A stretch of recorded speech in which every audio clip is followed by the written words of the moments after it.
Buenas tardes. Estamos en la primera sesión de este seminario llamado Procesos Críticos en el Arte Electrónico Expandido, donde la idea es que todos los viernes de febrero vamos a estar teniendo distintos invitados con diferentes enfoques, como bien dice un poco la descripción del evento.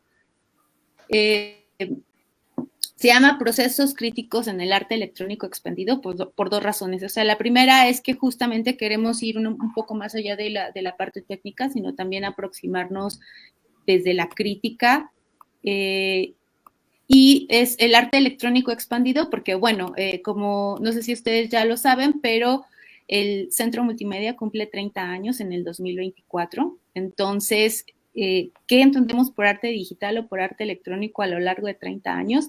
Pues bueno, se ha movido en diferentes lugares y es por eso que le hemos puesto este apellido de expandido al arte electrónico.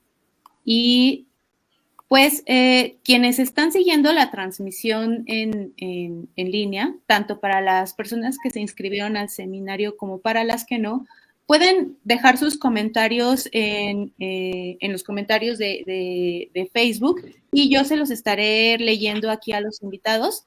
Este seminario de procesos críticos tuvo el antecedente de un taller de una historia crítica al arte electrónico y que inició la semana, el último viernes de la semana pasada y terminó el día de ayer. Y la intención era justo como ir creando un espacio para la discusión y esperamos que todas esas preguntas que se quedaron allí durante este taller, pues podamos darles una continuidad a partir de una práctica específica que tiene cada uno de los invitados que van a estar a lo largo de estos viernes. Y pues bueno, este espacio lo organizamos Juan Galindo y yo, que colaboramos en el Centro Multimedia, y Juan dirige el laboratorio de robótica. Y pues bueno, tiene una experiencia de trabajar con artistas de un montón de años y van a ver que va a ser súper valiosa las preguntas y los comentarios que va a hacer Juan y la conversación que vamos a poder establecer con los invitados. Voy a presentar a Alejandra. Alejandra Pérez Núñez es una artista chilena. Sus intereses incluyen el hackeo, el software libre, los actos rudistas en vivo y la filosofía. Ha sido formada en psicología y estética. Ha sido formada en psicología, estética y medios en Chile, en la Universidad Católica y en Holanda en el Instituto Piet Zwart. En el año 2019 ha recibido el grado de doctor en filosofía por la Universidad Westminster en Inglaterra. También es conocida como el pueblo de China desde el año 2005, practica el rudismo o noise y facilita talleres de hackeo de ondas, microradio y biomitografía. Ha presentado su trabajo en conferencias, festivales y exhibiciones individuales y colectivas, tales como la exhibición individual Hackeando Antártica en el Museo de Arte Contemporáneo, Espacio de Alta Tensión, Santiago, en 2019, y en la conferencia Music and Hacking en el Instituto de la Investigación y la Coordinación Acústica de la Música en París en 2017. También ha participado en Otros Sonidos, Otros Paisajes, exhibición colectiva en el Museo de Arte Contemporáneo de Roma Macro. Es docente del curso Ajustar el Tiempo en el Antropoceno en el Departamento de Geología de la Universidad de Chile. Colabora actualmente con el Centro de Filosofía y Lógica Cefiloe, la Escuela de Cine de la Universidad de Valparaíso y con la investigación Descentrando Desigualdades, Géneros y Territorios. Presento a Juan. Juan Obando es un artista colombiano cuyo trabajo explora la pantalla como un espacio donde la ideología confronta la estética y donde se especulan mundos nuevos. Obando está interesado en una noción ampliada de los sistemas operativos, la ingeniería dominante que sostiene las unidades sociales, su adopción intercultural y sus posibles intervenciones. Su obra reciente se centra en los efectos generalizados del capitalismo tardío y la globalización agresiva. Cuestiona los diferentes niveles de participación en los que el individuo opera bajo estas fuerzas, experimentando con formas tales como videoperformances, objetos postdigitales y esculturas cinéticas. Obando tiene títulos de pregrado en Diseño Industrial y Arquitectura en la Universidad de los Andes, Colombia 2005, y en MFA de Purdue University en Estados Unidos en el 2010. Sus exposiciones individuales recientes incluyen Demo en Museo de Espacio, Aguascalientes MX, Somersets en Boston Dock Square, comisionada por Now There en Boston, La Bodeguita de la Concordia en el Premio Luis Caballero en Bogotá y Pro Revolution en Espacio Odeón. Algunas exposiciones colectivas incluyen Game Changers, Video Sur, Reencuentros de la Fotografía y MDE 15. Bueno, como saben, el título de esta charla es Procesos críticos en el arte electrónico expandido, procesos para después del fin del mundo. Y como ya vimos en las semblanzas y en las biografías de ambos, pues bueno, hay una línea muy marcada a repensar ciertas cuestiones en el futuro. Y pues bueno, Juan, adelante. Muy bien, buenas tardes a todos, a las personas que nos están viendo también por streaming, a Alejandra, a Juan también, pues que nos van a compartir parte de su experiencia, lo que han realizado en realidad, o sea, que es un vasto, digamos, territorio que hay que explorar también, saber, digamos, cómo piensa cada uno de ellos. Y bueno, yo para iniciar tengo una pregunta, sí, que igual podremos ir desglosándola poco a poco, ¿no? Y es cómo los artistas electrónicos pueden abordar la obsolescencia de la tecnología en sus obras. Ese sería un tema, digamos, que igual podríamos ir abordando. Sabemos de la obsolescencia que obviamente se presenta pues en todas las obras, ¿no? ¿Ustedes de qué se valen para poder evitar, digamos, o por lo menos alargar el tiempo de vida de sus obras? ¿Qué es lo que ustedes realizan, no? Pues los dejamos, no sé quién guste comenzar, y adelante, por favor. Bueno, yo creo que trabajo con la obsolescencia de los objetos, en el sentido por ejemplo, los instrumentos que utilizo para hacer noise son desechos o cosas muy simples como un chip con algunos componentes electrónicos. Precisamente para no desviar la atención a los instrumentos musicales, como de marcas, por ejemplo, reconocidas, sintetizadores, ya sean de colección o nuevos, y para un poco liberar a la música del tipo de instrumento que uno tenga, ¿no? O liberar la expresión, algo así. O hacer música con juguetes, con tarjetas de Navidad, en realidad, más que juguetes. Esas tarjetas de Navidad con pequeños componentes que van a dar a la basura, pues son reconvertidas en generadores de ruido. Entonces, en ese sentido, podría ser como una perspectiva solar punk, como de reparación, de reutilización. Por otro lado, no me niego a la obsolescencia de mis cosas porque no grabo discos, solamente es en vivo mi performance. Hay algunos registros, pero en realidad es una obra evanescente que desaparece. Esas dos cosas para empezar. Sí, en mi caso creo que también abrazo la obsolencia de pronto de otra manera, porque yo sí tengo varias obras que requieren de ciertos sistemas operativos o requieren de ciertos equipos en los que ellas corren, pero yo creo que al igual que cualquier otra obra, no tiene necesariamente que ser electrónica. Hay cierto desgaste, uso y paso del tiempo que tiene un efecto en ella y que precisamente creo que eso lo hace interesante y la marca dentro de un espacio temporal que no puede ser completamente anacrónico, sino que de verdad habla de un momento histórico muy específico. No sé, yo tengo una obra como del 2015-2016 que es muy específica, se llama A Bird Without a Song, que fue hecha con imágenes de Tinder, con estas aplicaciones de citas, estaban en mucho furor y habían empezado a a ser muy celebradas en Colombia, por ejemplo, y lo sé que en otros países de Latinoamérica. Entonces hice una obra con imágenes de esa aplicación. Y hoy en día tú la ves y la aplicación ya ha tenido tantas nuevas versiones que la obra parece es muy específica de ese momento.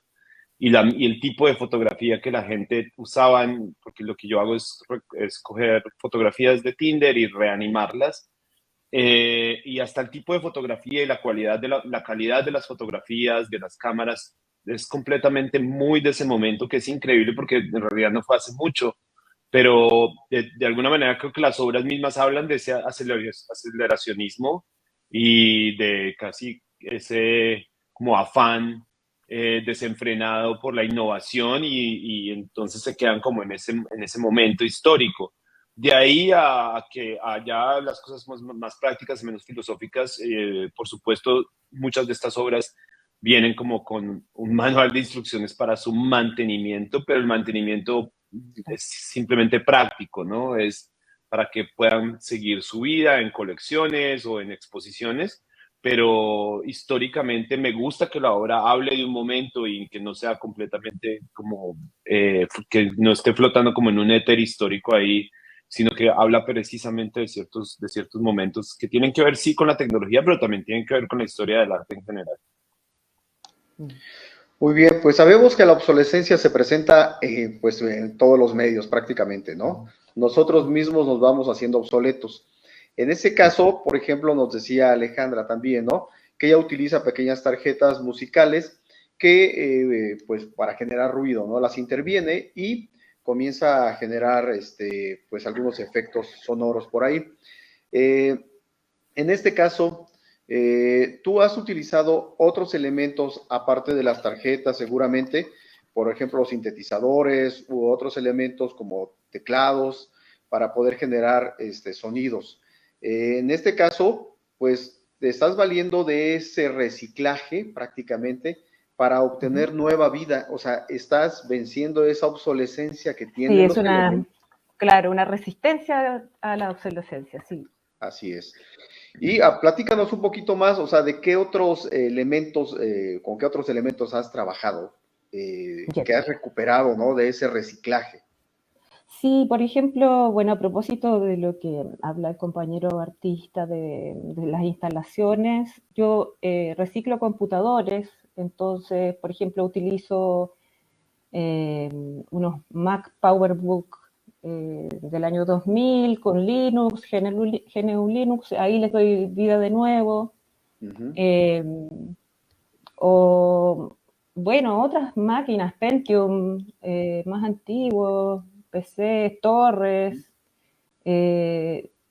Como resultado, tal vez, las obras son como un poco sucias, no sé cómo decirlo, como que tienen un componente así de reciclado, claro, no es nuevo, como, claro, como puesto lo nuevo.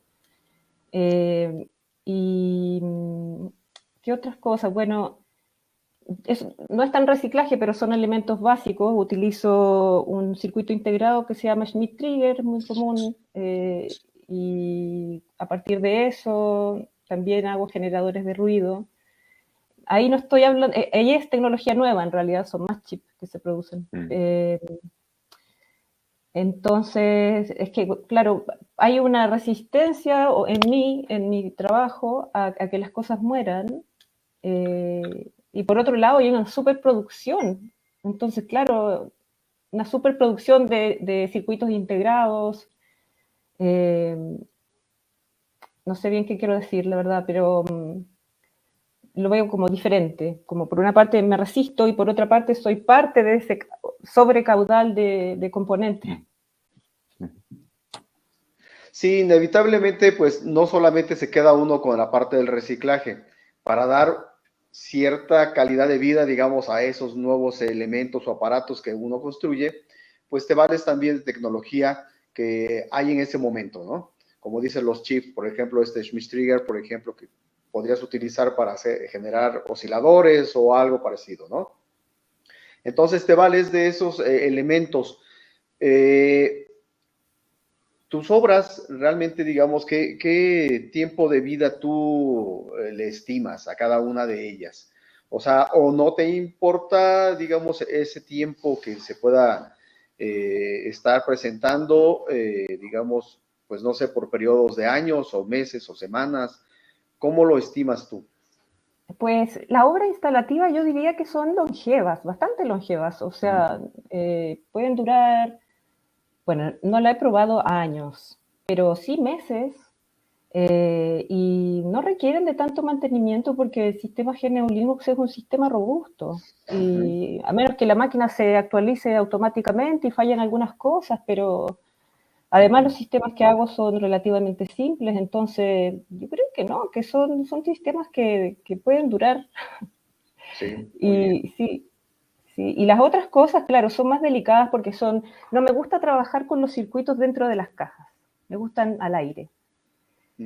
Para que se vean las conexiones, me gusta esa estética, me gusta también, porque se abren más posibilidades de que se rompan las cosas. Entonces hay ahí como no sé, como una emoción, o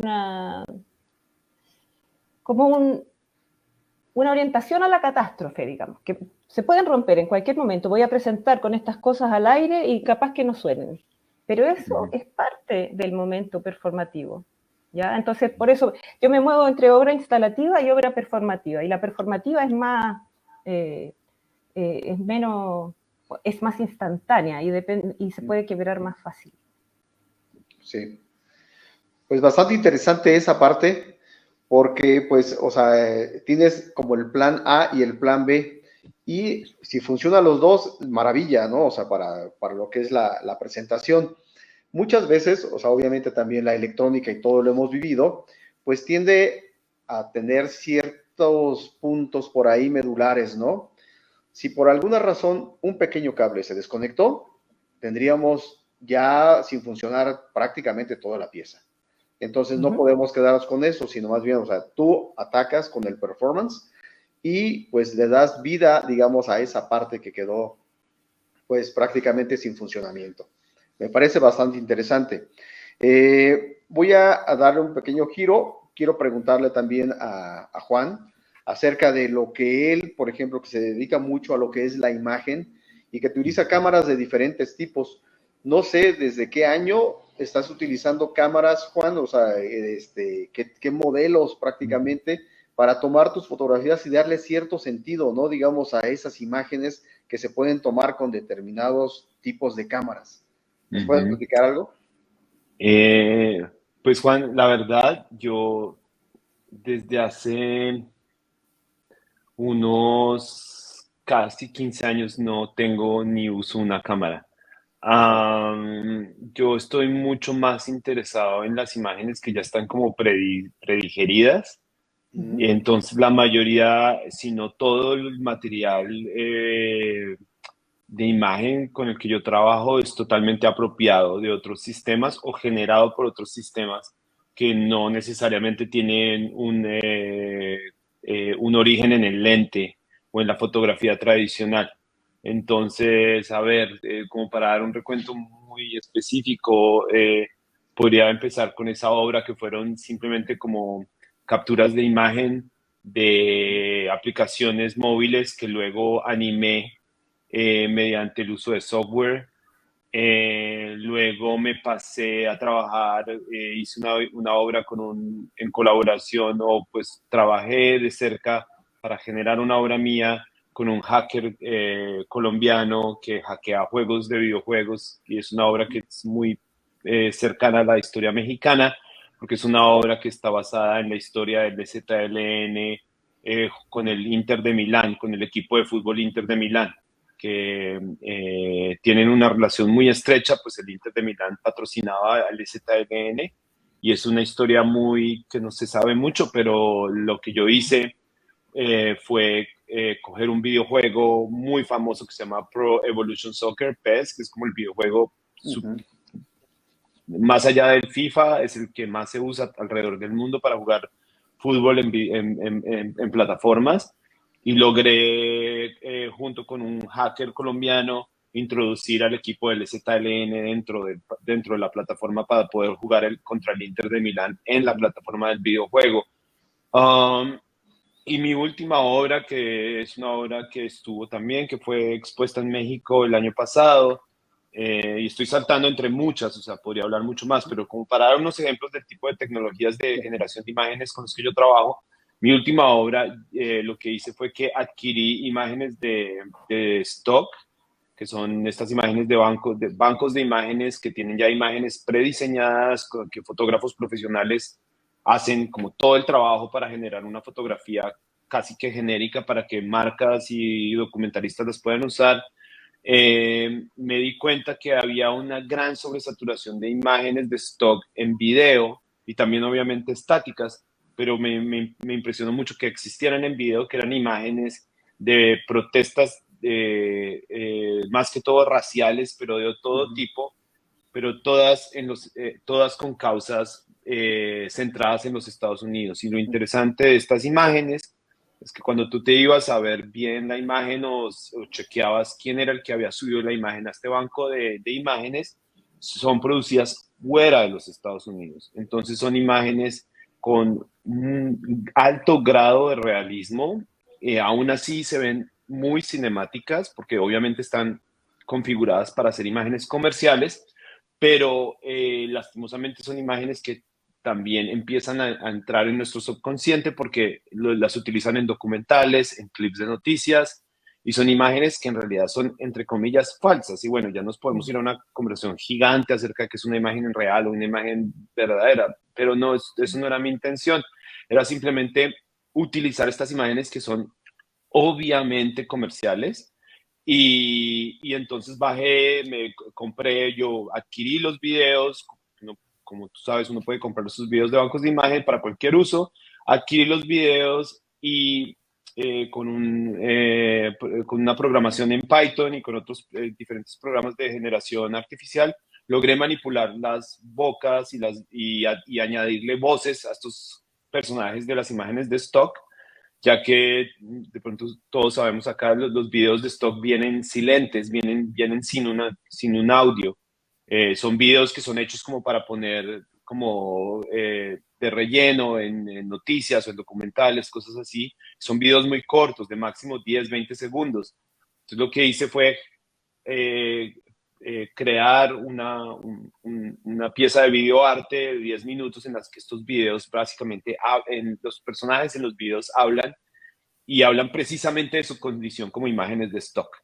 Entonces yo, en realidad, más que si hay un problema tecnológico en mi obra, en términos de los recursos tecnológicos, lo que se necesita en realidad en mi caso no es cámaras, tiene que ver más con postproducción y como programas de edición y diferentes programas de intervención de la imagen, pero trato de que eso no sea el foco. O sea, generalmente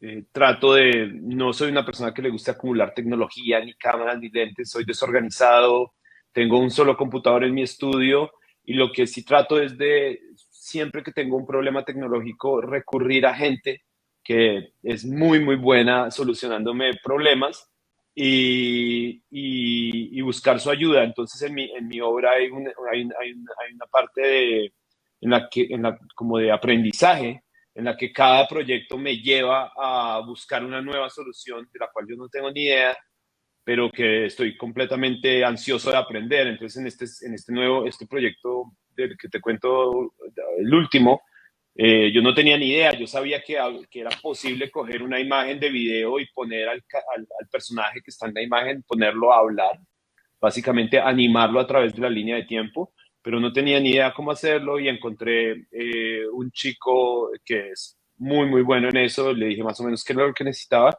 y nos sentamos y yo empecé básicamente a aprender algo que simplemente fue la obra la que me llevó a aprender eso. Muy bien, pues sí, o sea, con respecto a lo que mencionas, y yo ya me voy metiendo un poquito más todavía, indagando un poquito más acerca de su trabajo, ¿no? Y es una pregunta que tengo también. Ustedes, obviamente, como lo has dicho, Juan, no trabaja solo. No sé si tú, Alejandra, trabajes sola o se valen de grupos de personas con ciertos perfiles para poder lograr llevar a cabo su proyecto, ¿no? Toda la obra que ustedes tienen conceptualizada, digamos, pues obviamente primero en la mente y después la van plasmando. ¿Ustedes tienen algún grupo con el cual desarrollan sus proyectos? A lo largo de la historia, digamos, yo aprendí a hacer estos instrumentos para la performance ruidista en talleres. Entonces, por ejemplo, construí un sintetizador que es un filtro, en realidad un filtro de Jessica Ryland, una artista norteamericana, y eso fue en un evento en la Transmedial en Berlín el año 2008, algo así. Ahí en Berlín también construí unos generadores de ruido a partir del trabajo de Joe Fragment, que es un hacker de Berlín, y bueno, también aprendí con él. Y digamos, la obra no estaba antes, sino más bien conocí estas cosas que hacían, me incorporé a talleres y los incorporé en mi trabajo. ¿Qué más? Bueno, a la distancia aprendí el trabajo de la microradio de Tetsuo Kogawa, aprendí a hacer los emisores de radio, eso lo he ocupado bastante. Entonces, claro, lo aprendí solo, pero a partir de sus diagramas, entonces, claro, aprendí de su trabajo a la distancia. Y ahora último, trabajo con Pablo Mollenhauer, que es un artista que se dedica a la realidad virtual y al cine, y a través de él incorporé el método de la fotogrametría. Aprendí a hacer fotogrametría y estoy haciendo imágenes tridimensionales de fósiles. De una colección que hay en el sur de Chile. Y entonces en ese caso me junté con Pablo y él me enseñó también, como dice Juan. Lo que se repite son los aprendizajes, claro, de haber aprendido en un momento. Ahora yo trabajo más ligada con Pablo haciendo este otro proyecto en realidad virtual, y también estoy aprendiendo. Él sabe más, él lidera y yo voy aprendiendo, y así. Muy bien. Y tú, Juan, pues retomando lo que estabas mencionando, ¿no? Sí has trabajado con mucha gente que te apoya en esos proyectos, en realidad. Pues sí, muchas veces, aparte del conocimiento empírico, en la experiencia que uno va teniendo, digamos, también con los cursos, pues son muy válidos sus conocimientos. Y obviamente a veces no llegan a ser suficientes porque hay temas nuevos en los cuales uno tiene que meterse. Y sabe uno a veces por los tiempos que también se llegan a tener, que necesita uno el apoyo de otras personas para poder lograr el objetivo que uno está buscando. Claro. Cuéntame un poco acerca de esos trabajos en los cuales te vales de más personas, de su conocimiento, obviamente, para poder desarrollar esos proyectos. Sí. No, definitivamente es, por lo menos lo que acabas de escribir es casi que mi modus operandi. Yo no soy un artista como de estudio, yo no me encierro solo a hacer cosas. Sí, hay momentos obviamente de mucha claridad y enfoque a la hora de terminar una obra y darle como el último paso, pero desde el momento de la ideación yo tengo un muy buen grupo de amigos en Colombia con el cual nada más en términos como conceptuales, como que el hablar con los amigos y compartir ideas ya de por sí es parte del proceso creativo para mí, como se me hace súper importante. Creo que esas ideas no circulan solas en mí, sino que salen de compartir con los amigos. Y ya luego yo no he tenido una trayectoria muy lineal en cuanto a técnica. A mí yo salto mucho de una a la otra porque me interesan ciertos problemas que tienen relación con la imagen, y el problema me lleva a descubrir cosas que yo nunca hubiera sabido ni quisiera tampoco aprender. Por eso es otra cosa, como hay cosas que yo sí quisiera aprender y cosas que cuando era más joven, digamos, edición de video, me gusta aprenderlo, me gusta saberlo, me gusta saber en qué va, cómo ha avanzado esa tecnología. Pero, por ejemplo, en el videojuego que hice para poder introducir al Ejército Zapatista de Liberación Nacional en una plataforma de un videojuego muy específico, pues no era para nada eficiente yo tener que aprender esto desde ceros, ¿no? Como, yo no voy a hackear más videojuegos y yo sé ya que hay una gran fanaticada de gente que es muy, muy avanzada, que se dedican solamente a esto. Entonces, como que de alguna manera también se trata de como de generar un poco de eficiencia a la hora de producir una obra y de entender cuáles son las limitaciones y qué tanto uno quiere adentrarse en ellas. Entonces esa obra fue una obra que definitivamente se valió de un personaje muy particular, que es un chico que hackea videojuegos de fútbol en Colombia y que entendió muy bien la idea. Entonces fue una colaboración muy linda porque yo le pude dar como todos los, casi que las carpetas de información visual bidimensional y tridimensional. Y él sabía básicamente yo le daba los personajes y las imágenes y él los introducía al juego dentro de la mecánica del juego. Y así pasa con todas las obras, con absolutamente todas. Yo no creo que haya unas obras que yo haya hecho muy, muy solo. Digamos, hace un par de años en Colombia estuve muy interesado en la idea de las bodeguitas. Es una palabra yo creo muy colombiana, según lo sé. Las bodeguitas son las granjas de clics, que son espacios físicos en los cuales hay muchísimos teléfonos móviles con cuentas de redes sociales para generar falsa actividad masiva en redes sociales, como comprar seguidores o comprar comentarios o comprar likes. Y en Colombia somos muy, muy buenos con las bodeguitas de clics. El mayor hacker de elecciones políticas y de campañas políticas en la historia de la humanidad es colombiano. Olvido su nombre, pero es un personaje increíble. Tiene tatuado un código QR en su cabeza que está rapada. Y él dice que si algún día le pasa algo, hay un disco duro donde está toda la información. Él ha trabajado con campañas en diferentes países de Latinoamérica y hay una entrevista increíble con él que se puede contar, que se llama How to Hack an Election, cómo hackear una elección. No me acuerdo, está en el Financial Times o algo así. En fin, en Colombia esta industria de la actividad fantasmagórica en redes sociales masiva es muy grande. Y en Colombia se ríen los partidos políticos del uno del otro, lo acusa, ustedes están usando su bodeguita y los otros están acusando a los otros de usar a su bodeguita. Entonces yo quise adentrarme en ese mundo y tuve que recurrir a periodistas, a gente que sí ha ido a esas bodeguitas, porque ustedes se imaginarán lo secretivo que es esto. O sea, nadie quiere admitir que lo está usando.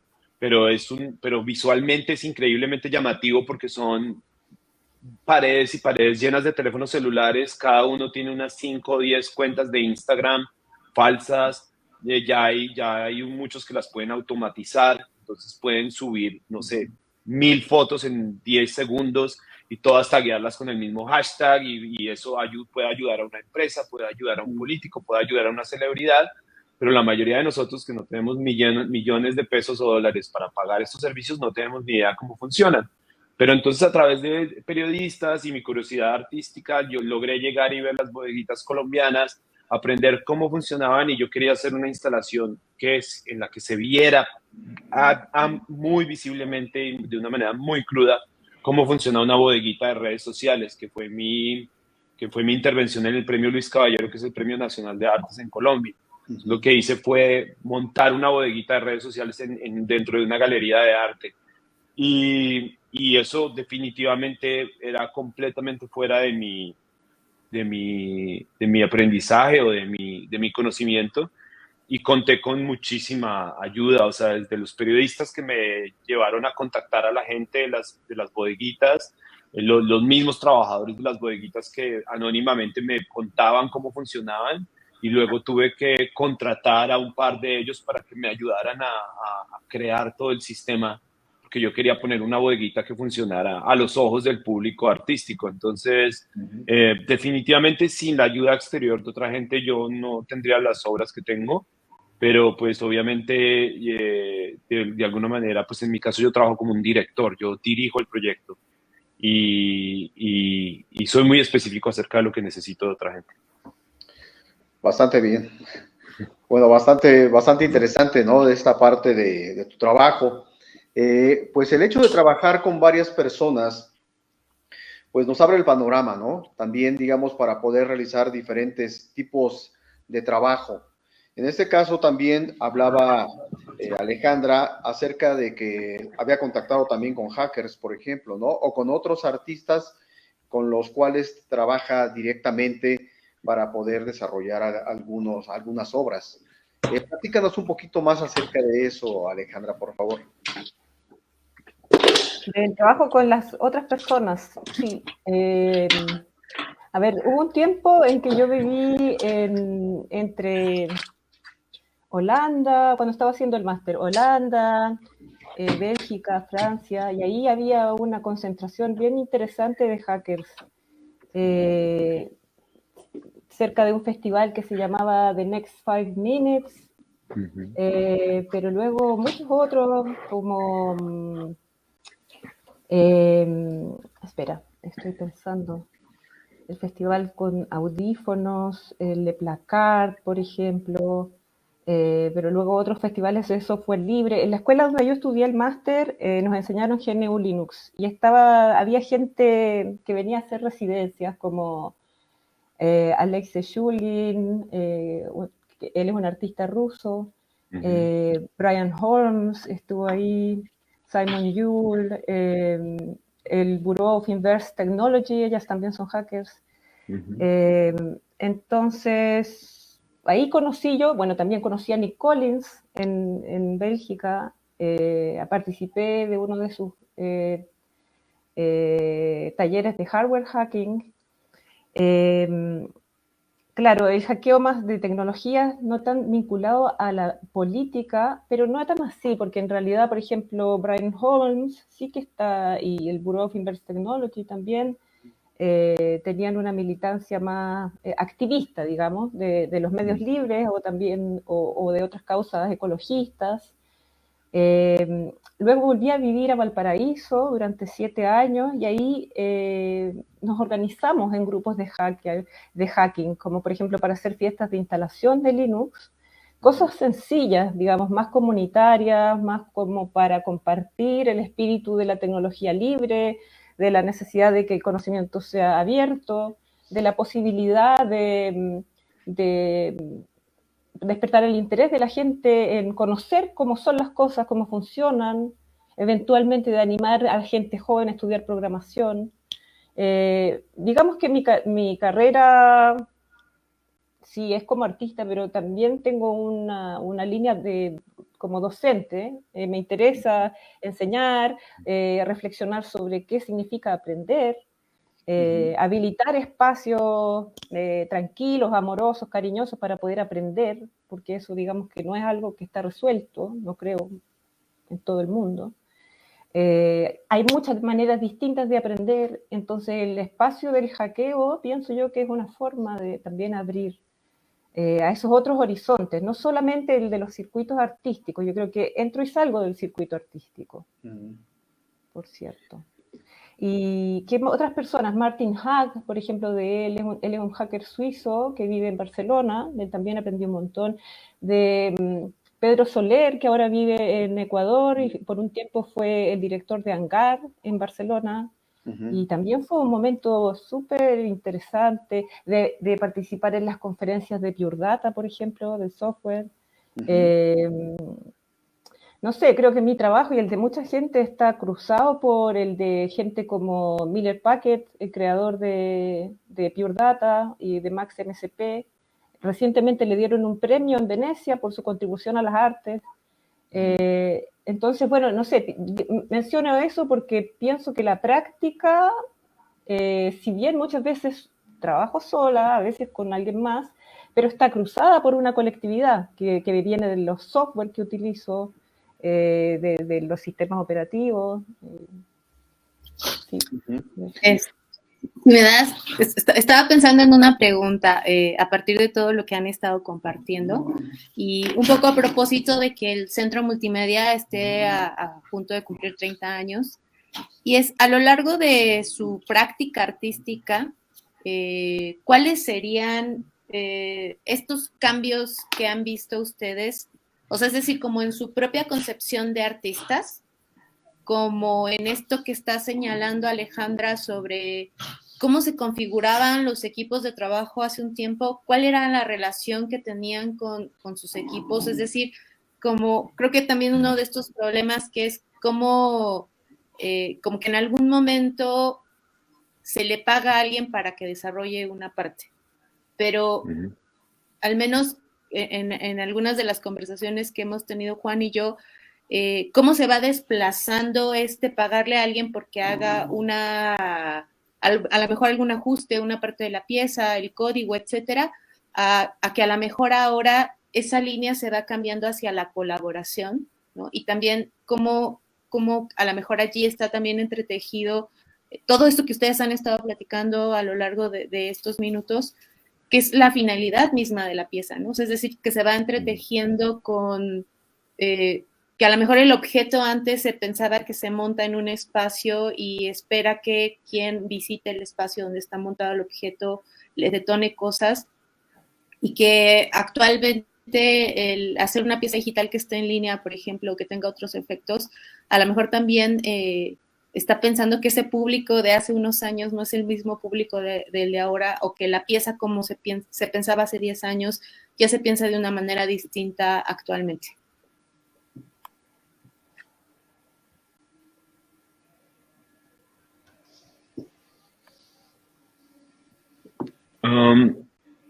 Pues yo puedo responder desde mi caso, pero obviamente no es de manera generalizada y no creo que aplica, pero creo que es en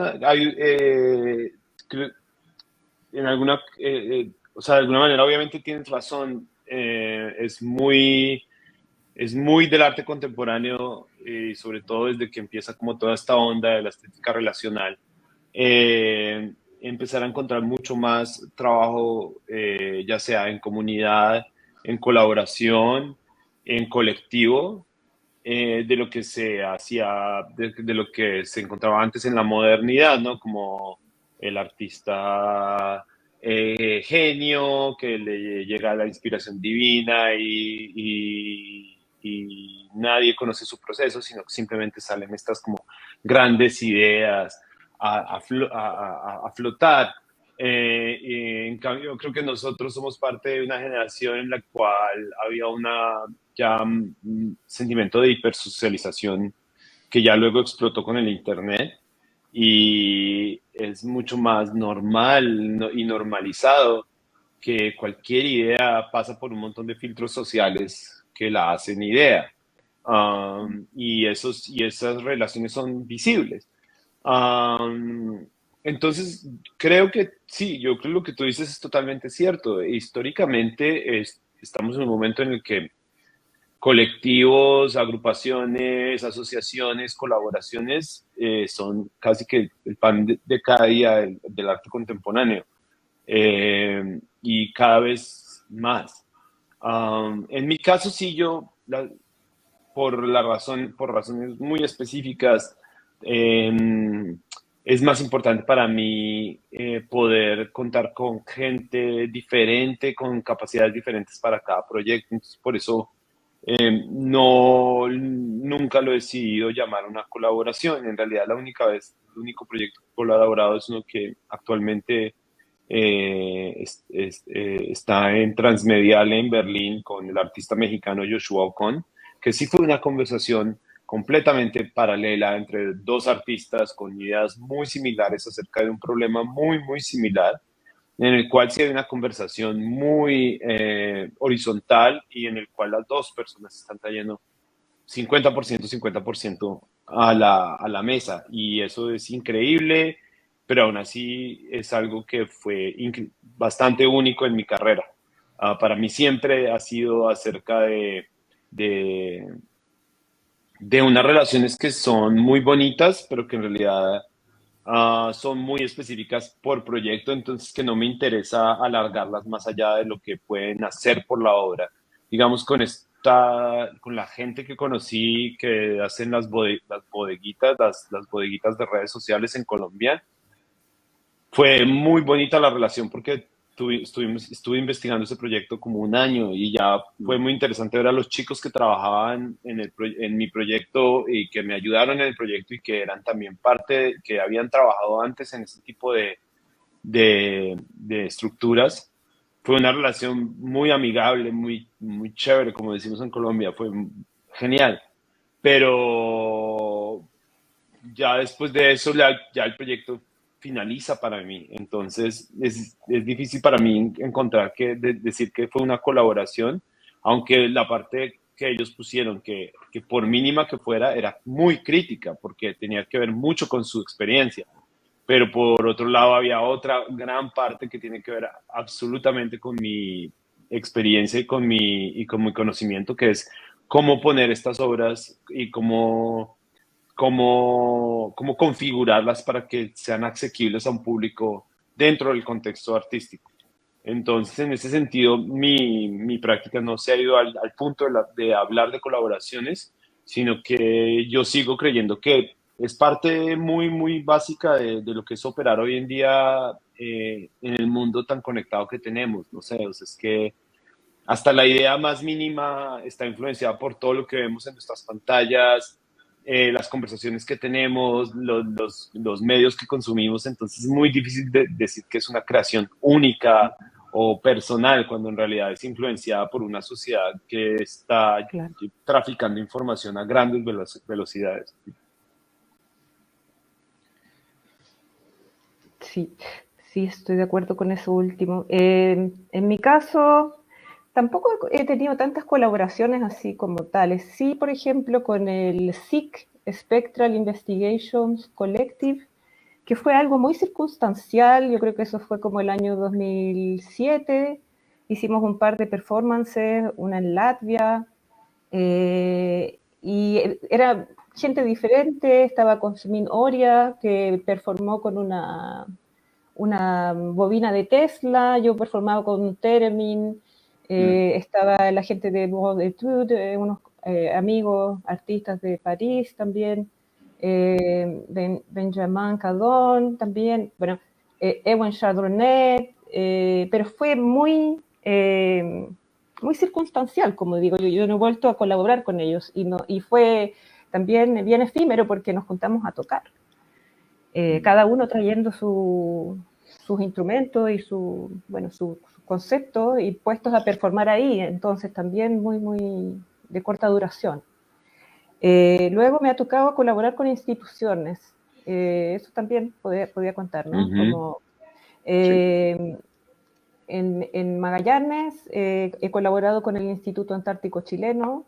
Hay una parte, bueno, yo creo que el concepto que guía mi trabajo es lo imperceptible y como distintas formas de representar lo imperceptible, y algo que me interesa mucho ahora es representar el tiempo profundo. Y entonces por eso estoy trabajando con una colección de fósiles que mantiene el Instituto Antártico Chileno, y por supuesto ellos tienen cosas que resguardan cosas que yo no podría, a las que nadie podría acceder en realidad. Y yo como artista soy una especie de puente, porque a partir de eso elaboro imágenes 3D para que la gente conozca el archivo. Entonces, claro, ahí también es un borde porque es un trabajo de divulgación, no es solamente un trabajo artístico.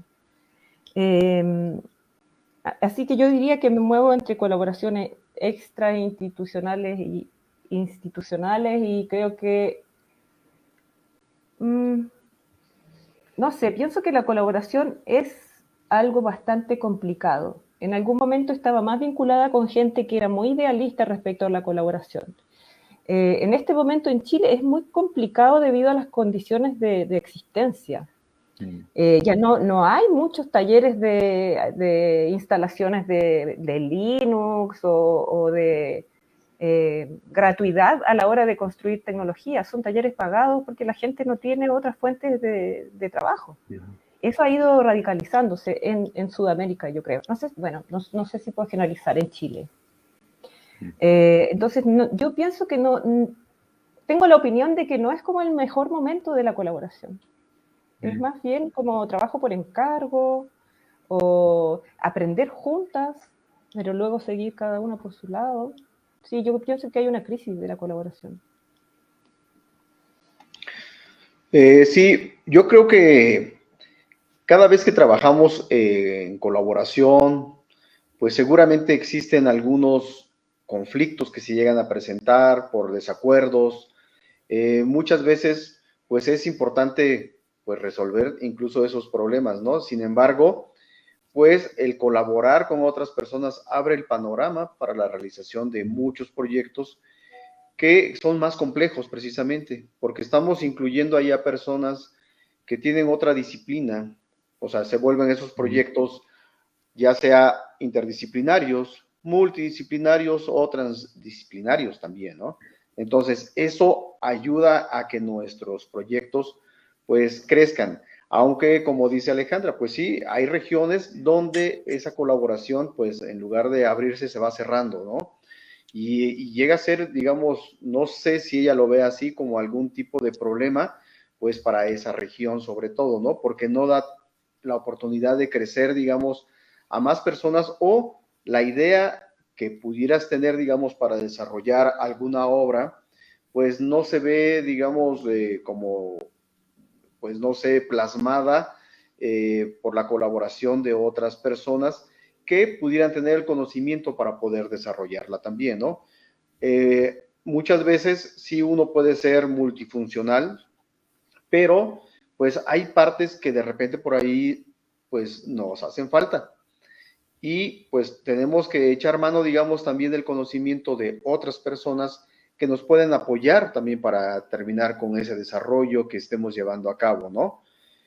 Obviamente, muchas cosas que son realizadas a través de la computadora, pues se pueden desarrollar tal vez de mejor manera, un poco más rápido. En este caso, que utilizas Linux, pues obviamente pues es un sistema operativo bastante robusto, no cambia tanto como por ejemplo en la Mac o el sistema operativo de Mac, ¿no? O Windows, por ejemplo, que van cambiando constantemente también sus versiones y que van haciendo obsoletos algunos sistemas, digamos que, pues que tú tienes que descargar también algún software, por ejemplo, o los aparatos que tú vas conectando y de repente ya no puedes trabajar con ellos.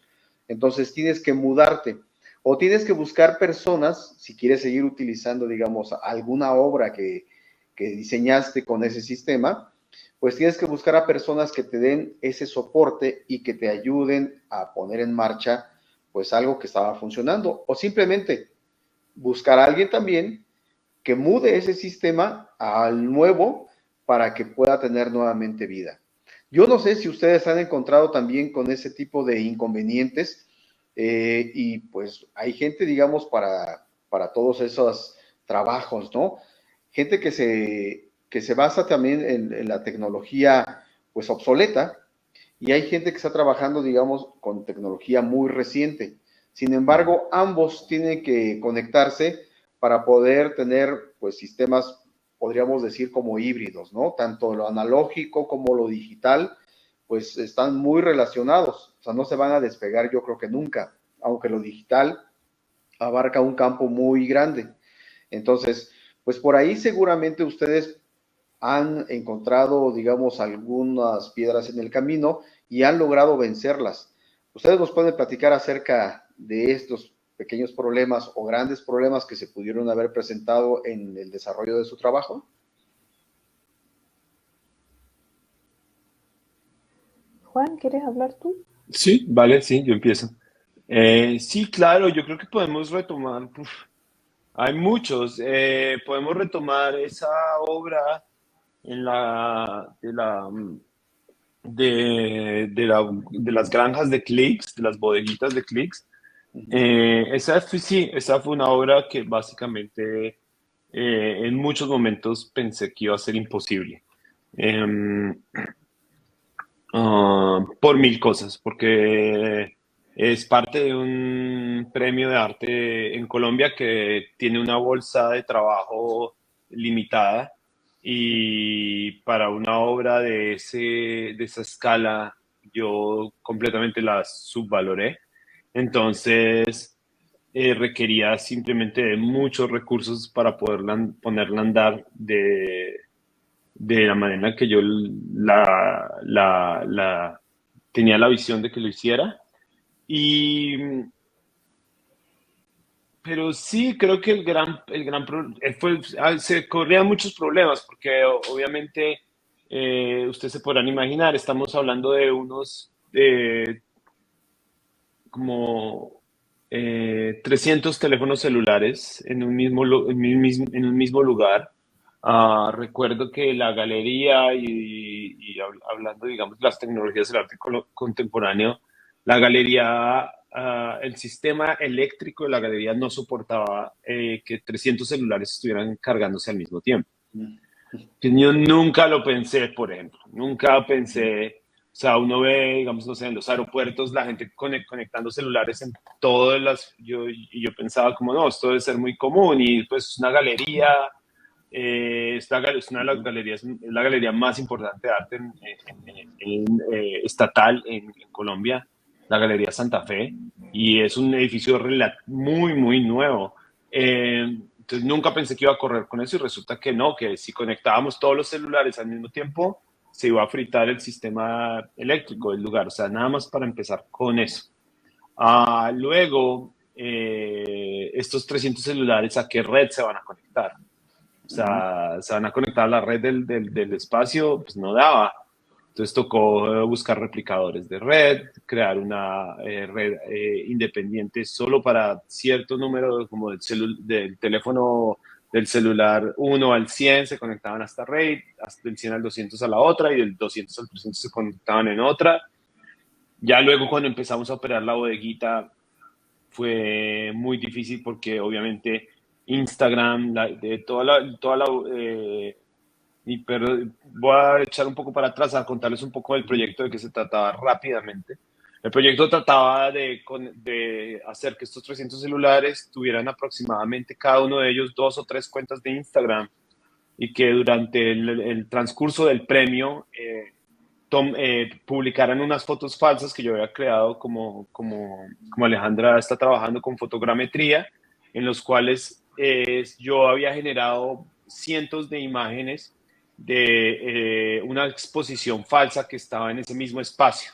Entonces, básicamente lo que pasaba era que la gente que llegaba y tenía mucho que ver con el aislamiento social que trajo la pandemia, mucha gente estaba, en vez de ir a las exposiciones del premio Luis Caballero, la gente lo estaba siguiendo mucho por Instagram. Había muchas restricciones, había gente que no podía entrar a las galerías porque no tenían las vacunas y cosas así. Y mucha gente también venía con algún letargo de que fue difícil reactivar el campo cultural en Colombia después de la pandemia. Entonces, mucha gente estaba viendo el premio simplemente, básicamente que por Instagram. Entonces, lo que hice fue generar un montón de imágenes de una exposición falsa en el espacio. Y era una exposición muy tradicional, con esculturas, videos, y la idea era que esa exposición fuera mi exposición, mi participación en el premio. Pero cuando la gente lo iba a ver, en realidad se encontraban con que en la sala donde se suponía que estaban todas estas esculturas y estos videos, las luces estaban apagadas y lo que estaba sucediendo ahí era que había una bodeguita de redes sociales que estaba prácticamente diseminando esta falsedad. Entonces, para crear esa falsedad tuve que crear aproximadamente 900 cuentas de redes sociales en Instagram. Y pues obviamente Instagram, al ver toda esta misma actividad pasando en la misma dirección IP, empezó a cancelar algunas de las cuentas. Entonces tuvimos que pagar VPNs para poder desviar las direcciones IP y que Instagram no se diera cuenta de esta actividad masiva que estaba pasando así como súper explosiva en un solo lugar. Muchas de las cuentas obviamente eran nuevas y se generaban con un material fotográfico muy sospechoso que yo robaba de otras cuentas o que generaba con generadores de imágenes artificiales. Entonces, son un proyecto, o sea, hablando de que al principio yo dije que mis obras sí requerían cierto mantenimiento y que me gustaba verlas longevas en el sentido físico, pero no en el sentido conceptual. Esta es una obra que yo definitivamente, o sea, cuando se acabó el premio, esa obra se fue completamente a reciclaje, como que los celulares los mandé, yo nunca vuelvo, o sea, era una obra muy in situ, muy particular del momento y que no tengo ningún interés en revivirla, porque fue un dolor de cabeza y fue increíblemente estresante porque en cada punto de la obra hubo un momento en que se veía imposible de hacer. Ujú. Pero se vuelve como anecdótico y chistoso y pues yo sabía la naturaleza de la obra, no era una obra, de nuevo, es un premio de arte en Colombia, es como la mayor plataforma para los artistas contemporáneos en Colombia y yo sabía que iba a jugar un juego con eso, que de ahí no iba a sacar una obra para mis archivos o para mi catálogo, una obra que estuviera guardada. No, yo sabía que que con esa bolsa de trabajo iba a crear algo muy in situ, muy del momento, y que pues todos los problemas que conllevaba eso eran solucionables de alguna manera. O sea, siempre hubo una solución, no eran cosas imposibles, solo que fueron problemas que completamente sobrepasaron toda mi planeación. Y es parte de trabajar con este tipo de sistemas, ¿no? Desde los sistemas operativos, desde los sistemas de las redes sociales, hasta cosas tan simples como el sistema eléctrico de una galería. Sí, perdón. perdón. No, adelante, adelante. Elena, no, dale, Elena. Solo era para preguntas que están en el streaming, pero si quieres primero termina tú y ya después pasamos a las nuevas preguntas. Dale, pues yo quería contar de distintas formas. Por ejemplo, me acuerdo de un trabajo, una obra, era un video muy simple, de una performance, pero tenía que mandarla a un festival en Bruselas, el Festival John Jones, el año 2005. Uh-huh. Y no teníamos buena internet en Chile en ese momento, habían conexiones ADSL. Y recuerdo que recién estábamos familiarizándonos con los torrents. Y recuerdo haber tenido que subir ese video desde distintos computadores, ir a la casa de un amigo, en la otra ciudad, a que él también lo subiera, y así con 3 computadores subir, no sé, 300 megas, algo así. Eso, claro, ahora ha cambiado. Pero para empezar con detalles técnicos, luego pienso que la colaboración con alguna gente del ámbito de las ciencias también me ha ayudado a potenciar mi trabajo, especialmente, por ejemplo, el trabajo de Pamela Santibáñez, que es una bióloga molecular especializada en paleoclima, que estudia las bacterias que contienen los testigos de hielo y como proxies de los cambios climáticos. Entonces la idea de proxy a mí me marcó mucho, como para empezar a pensar en proxies no humanos como mediadores, ¿no? Para censar cosas, así de general. Entonces, a partir de esa idea de las bacterias o el mismo hielo como proxy climático, empecé a trabajar con masa de pan, conectada a un amplificador de voltaje construido por otro amigo, Martin Hag, para generar sonido, ¿ya? O para efectuar estas especies de lecturas sensoriales un poco patafísicas.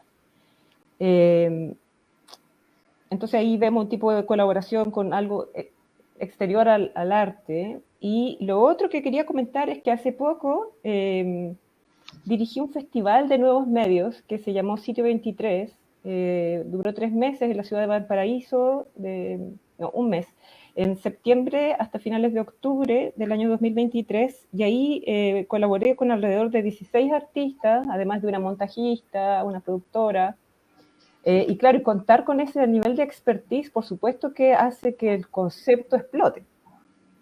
Eso es innegable. Entonces ahí veo también otra forma claro, es como un tipo de arte más relacional, porque en el fondo hacer un festival es proponer que pasen cosas distintas, conciertos, conversatorios, obras, cosas inesperadas que exceden tal vez lo que yo hago sola. Ya, eso quería acotar. Ok, pues no sé si haya preguntas que estabas comentando, Elena. Sí, La primera es de Manuel Vargas y dice que él considera que a la definición de obsolescencia tecnológica se le debería agregar la cuestión de copia o remix en la obra del artista, en el sentido de que si el arte debe definirse como una pieza única e irrepetible, o en caso contrario, debe definirse como una versión revisada, mezclada y versionada a modo de las versiones de software. No entiendo muy bien cuál es la pregunta, pero creo que va sobre si tiene importancia si el arte es único, remezclado, visionado. Creo que esto tiene que ver con algo que estaba diciendo Juan hace un ratito. Juan Obando.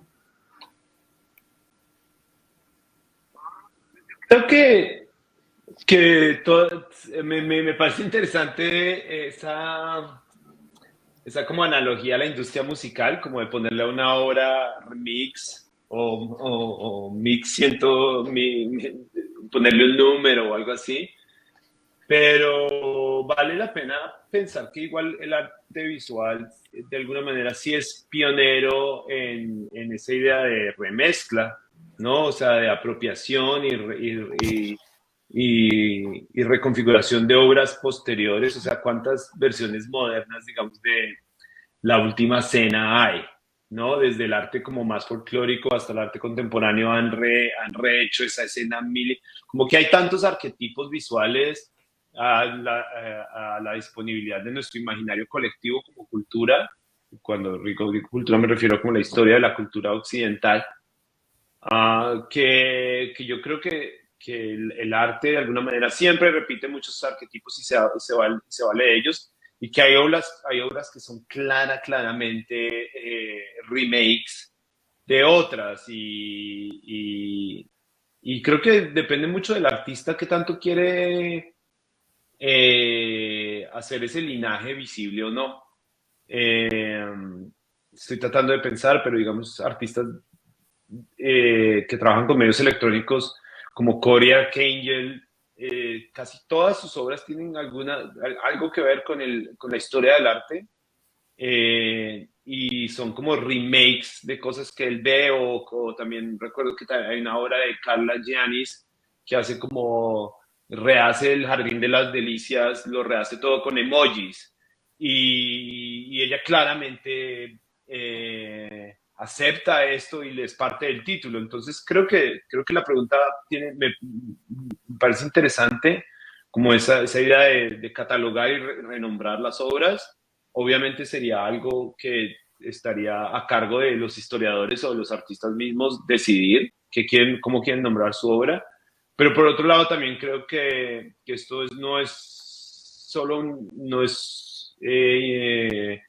solo propiedad o cuestión del arte digital o electrónico. El arte en general se ha valido de remakes y de remixes todo el tiempo. Entonces creo que ya se da por entendido de que hay una columna histórica detrás de cada obra. Sí, no solo en el arte visual, la música también.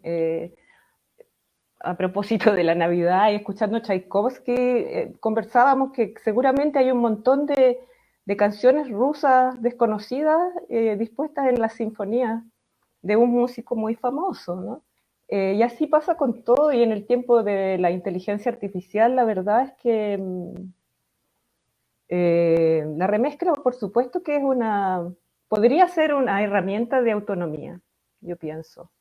Por ejemplo, utilizando la inteligencia artificial para remezclar papers científicos, sobre todo en el campo de la convivencia arte-ciencia, pienso que la remezcla, claro, es una fuente como de apertura del conocimiento, pienso.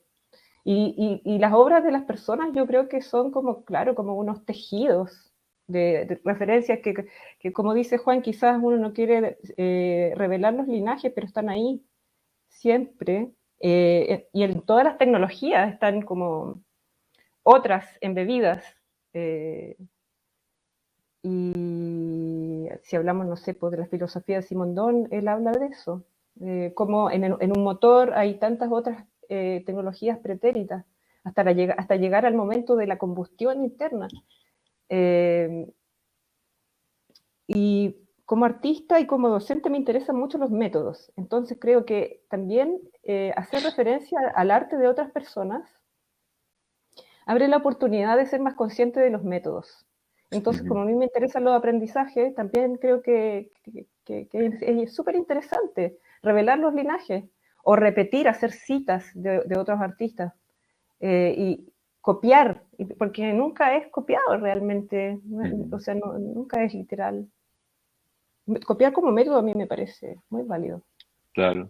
Hay, no sé si los estudiantes o la gente que está viendo esto conoce, pero hay un libro que ya tiene sus años, pero de Kenneth Goldsmith, que se llama La escritura no creativa, que está muy bueno, porque habla de cómo hay un cierto puritanismo de la originalidad bastante arraigado en el gremio literario, y él lo compara con las artes visuales y dice como en las artes visuales y en la música la idea del remix y del mashup son completamente válidas y a la gente las valora mucho, pero en la literatura el mashup, el remix o la copia son así como un pecado. Entonces él habla de cómo nuestra forma de leer y de escribir con estos nuevos de dispositivos electrónicos y nuevas inteligencias que nos permiten leer y escribir de maneras diferentes, cómo eso debería afectar también a la literatura. Y creo que es una muy bonita lección porque yo creo que la literatura ahí funciona simplemente como un ejemplo de las muchas disciplinas dentro de las artes en los cuales todavía se mira con un poco de sospecha la idea de la copia, cuando en realidad, no sé, si nosotros miramos la ropa que usamos es completamente clones de clones de clones, todo el mundo usa los mismos jeans, los mismos zapatos, pero de alguna manera todavía tenemos como esa expectativa de que el arte se tiene que diferenciar y tiene que ser un poco más puro u original que las cosas que usamos a diario, cuando en realidad a mí se me hace que el arte tiene una función diaria y también muy común y muy banal desde ese sentido, como de también de ser tan esencial como un par de zapatos, pero a la vez tan cotidiano como un par de zapatos. Hay otra pregunta de Yuritzin.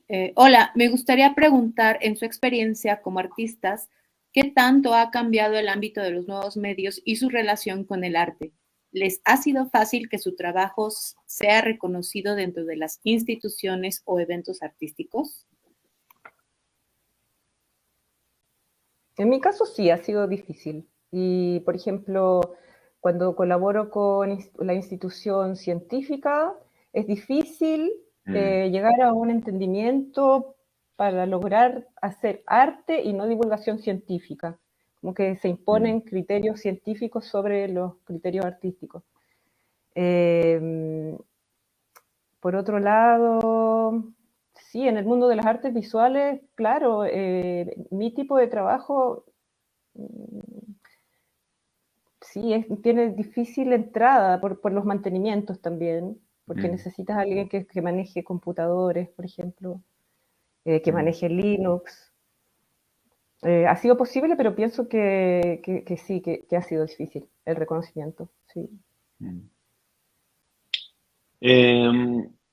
Yo creo que la tengo un poco más fácil que Alejandra porque mis obras en realidad terminan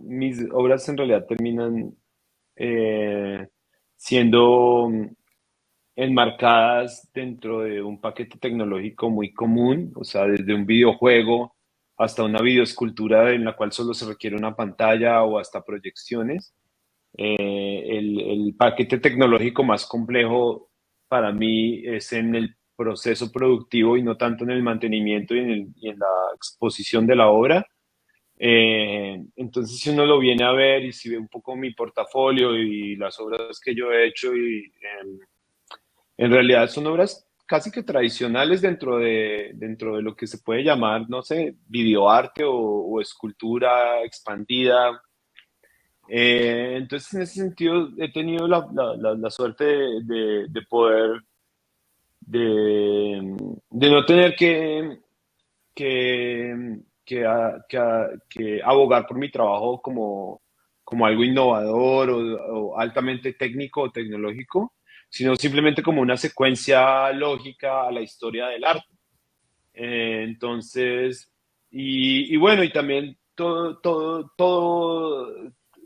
vuelvo a la cuestión de redes sociales, y redes sociales no me refiero a Facebook e Instagram, sino las redes como de amistad que uno teje. Yo tuve la fortuna de crecer en un momento en la historia del arte colombiano en el cual todo esto se estaba poniendo en tela de juicio, y hay curadores de mi generación que crecieron teniendo estas conversaciones con nosotros, con la gente de mi generación, en los cuales todos hablábamos todo el tiempo de copiar, pegar, remezclar, usar tecnología barata, repensar la idea del video, repensar la idea de la cámara web, cómo eso podía llevarse a una proyección de la historia del arte misma. Entonces, obviamente, pues a la medida que todos fuimos avanzando en nuestras carreras, algunos de ellos entraron a posiciones curatoriales, entraron a la academia, y pues entre todos como que creamos el contexto ideal para que nuestras obras siguieran circulando y fueran parte de una conversación local acerca de lo que era el arte contemporáneo, ni siquiera un arte de nuevos medios, sino el arte contemporáneo como tal. Y bueno, pues sin contar, digamos ahorita, no sé, Alejandra está hablando de Transmediale, que yo vi en la página de Transmediale. Alejandra fue parte de Transmediale en 2010. Yo estoy en Transmediale este año en Berlín, y pues el hecho que también hayan como ciertos festivales, exposiciones y expertos en este tipo de arte ha hecho que la entrada a una conversación más holística acerca del arte y sus bifurcaciones no haya sido tan difícil para mí. O sea, obviamente es como en todo, el arte de por sí, ser artista ya es difícil. O sea, si estamos hablando de vivir del arte, pero sí he contado con la suerte de tener grandes aliados dentro del lenguaje institucional que me han ayudado a yo mismo ver cuáles son las entradas de mi obra en eso. Y bueno, y obviamente me imagino que Alejandro y yo estamos hablando del arte como la industria institucional y no como la industria de las ferias de arte y del mercado. Ahí sí se vuelve mucho más difícil. O sea, creo que no es necesario entrar a eso ahora porque no estamos hablando específicamente de eso, pero si hablamos de ferias y representación de galerías, y eso ya es muy, muy, muy difícil, porque sí, muchas de estas obras no tienen ese tipo de calificaciones de mercancía, que ya eso es otra conversación. Sí. Bueno, a propósito de lo que preguntaba Juan al inicio de la charla sobre la obsolescencia, aquí hay un comentario sobre que él necesita un editor de audio o video para Windows 97 y un celular con cámara sin tantos píxeles. Hay acá otro comentario. Dada la obsolescencia de algunos materiales o hasta de los mismos programas, me parece interesante saber cómo es la gestión de sus piezas al ser adquiridas por instituciones. ¿Ustedes hacen alguna modificación en la pieza original para que posteriormente se pueda volver a mostrar? Mira, yo tengo poca experiencia en eso, pero cuando he estado cerca, lo que entrego es el paquete completo, o sea, el computador, con todo instalado, y que yo creo que está robusto, como hablamos, no va a cambiar. Y si eso muere, habría que configurar otro computador, pero luego, digamos, la obra es todo lo que se ve. Bueno, yo siempre muestro los computadores, pero quiero decir, el sistema operativo es parte de la pieza y se entrega completa. Sí, básicamente igual conmigo, aunque las piezas que he vendido como a colecciones y eso han sido más archivos de video, básicamente, videos, pero cuando ha sido, digamos, en el caso del videojuego del Ejército Zapatista, que esta pieza que se llama Pro Revolution Soccer, tal cual, o sea, se vende el sistema, el computador, ya con la pieza instalada, todos los controladores, todo.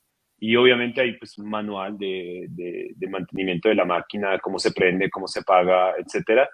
pero sí, mientras haya electricidad, la obra existe y estará bien. Sí.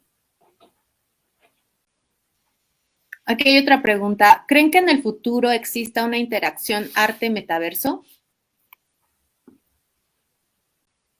Bueno, hay todo un área en este momento, ¿no? Del arte NFT, arte generativo, NFT también. Entonces, está ocurriendo, el futuro es ahora. Exacto. Sí, tal cual. Ya no hay más comentarios, Juan. No sé si tú quieres continuar. Tengo una pregunta para ustedes también. Cuando ustedes venden sus piezas, aparte de que van con el manual, con todo el instructivo para que la persona que vaya a montarla nuevamente sepa cómo hacerlo, ¿también venden el soporte en caso de ser necesario? No he estado en esa situación, pero yo creo que sí. Sí, Que es muy necesario muchas veces, ¿no? Porque sí. puede ser tan exclusiva la pieza que uno creó que realmente solamente uno lo comprende cómo debe de funcionar. Y Mm, entonces, por mucho manual que se tenga, a veces es muy difícil de comprenderlo también. Entonces, pues vienen ahí algunos pequeños inconvenientes, ¿no? Digamos, para la persona que lo adquiere. Entonces, incluso ahí también uno vende ese soporte. Y que he visto que sí, muchos artistas lo hacen precisamente, ¿no?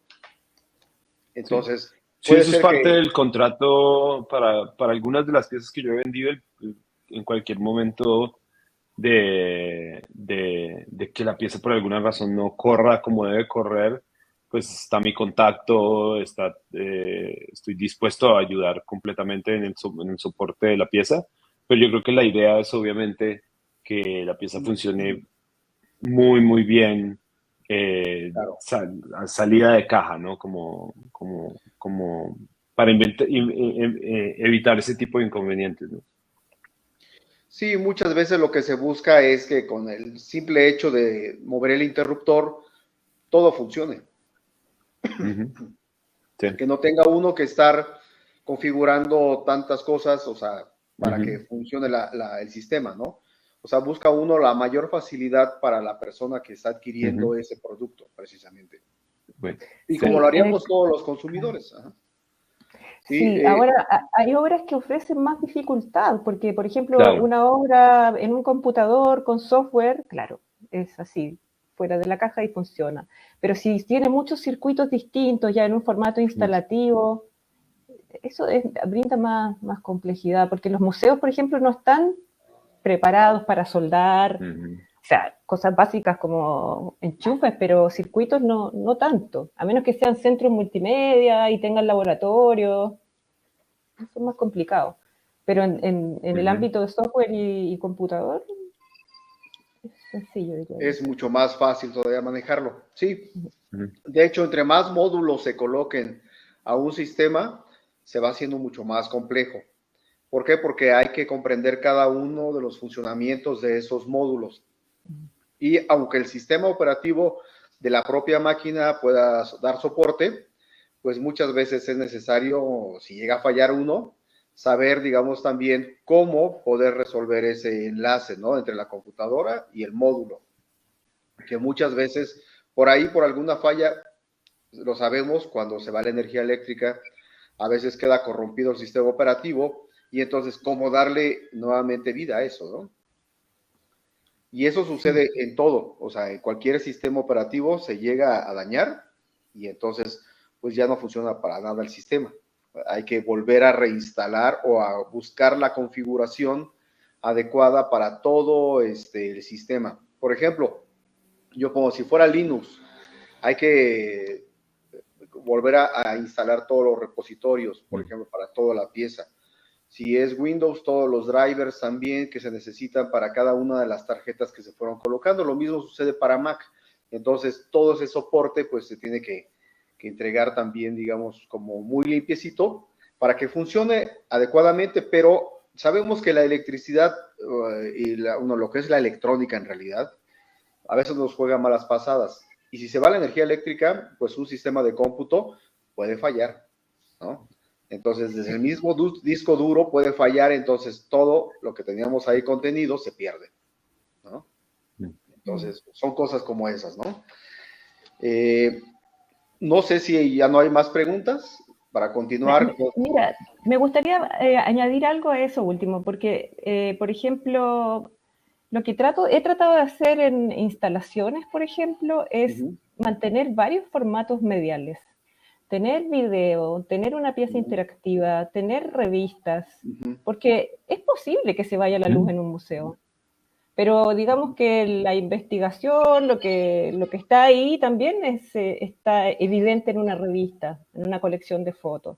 Entonces, a mí me gusta la combinación de medios por esa razón, porque son como distintas caras de una misma idea también. Son piezas en relación. Y claro, la falla eléctrica es un fantasma de este tipo de obra.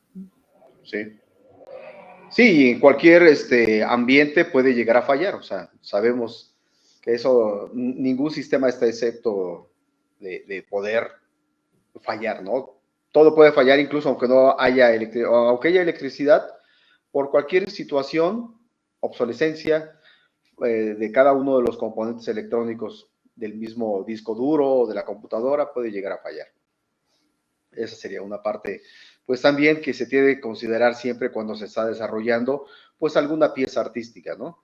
Desde que uno comienza a pensarla en la cabeza, le lleva uno papel y después comienza uno a desarrollar todo para que funcione.